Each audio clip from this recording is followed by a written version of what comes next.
நாளுக்கு நாள் தொடர்கிறது கள்ளக்குறிச்சி விஷச்சாராய பலி எண்ணிக்கை.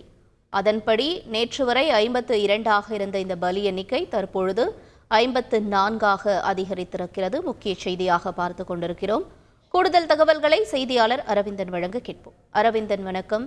மேலும் உயிரிழந்திருக்கக்கூடிய இந்த நபர்கள் யார் யார், எத்தனை வயதுடையவர்களாக இருக்கிறார்கள், என்ன நிலவரம் நீடிக்கிறது?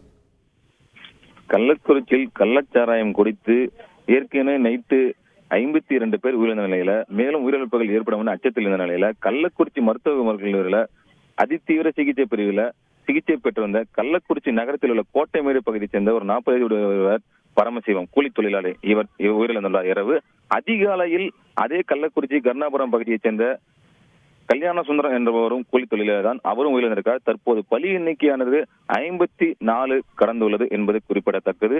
தற்போது இன்னும் மேலும் உயிரிழப்புகள் ஏற்படும் என அச்சத்தில் உள்ளனர் மருத்துவ குழுவினர். ஏனென்றால் ஏற்கனவே ஜிப்மர் மருத்துவமனையில் உள்ள 16 பேரில் 8 பேர் மிகவும் கவலைக்கிடமாக உள்ளதாகவும் அமைச்சர் மா சுப்பிரமணியம் அவர்கள் ஏற்கனவே தெரிவித்தார்.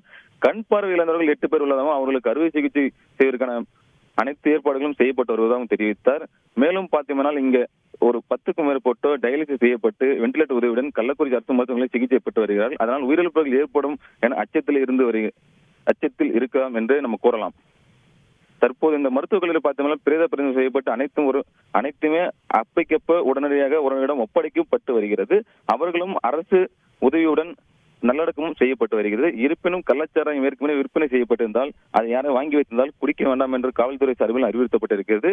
அப்படி இருப்பினும் நேற்று ஒருவர் குடித்துவிட்டு சிகிச்சை முடித்து வீட்டிற்கு சென்றதாகவும் மீண்டும் அவர் குடித்து நேற்று மதியம் சிகிச்சைக்காக சென்றதாகவும் அமைச்சர் அவர்கள் ஒரு தகவலை தெரிவித்தார். மேலும் இது சம்பந்தமாக சிபிசிஐடி போலீசார் மற்றும் பல்வேறு குழுக்கள் அமைக்கப்பட்டு அங்கெங்கும் கள்ளச்சாராய வேட்டையில் தொடர்ந்து வருகிறது. கைது நடவடிக்கைகள் எடுத்து வருகிறார்கள். இப்ப தற்போது பார்த்தோம்னால் கள்ளச்சாராயம் குடித்து கள்ளக்குறிச்சி மாவட்டத்தில் பலி எண்ணிக்கை 54 உயர்ந்துள்ளது.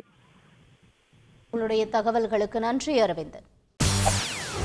செய்திகளை உடனுக்குடன் தெரிந்து கொள்ள உடனே சப்ஸ்கிரைப் பண்ணுங்க.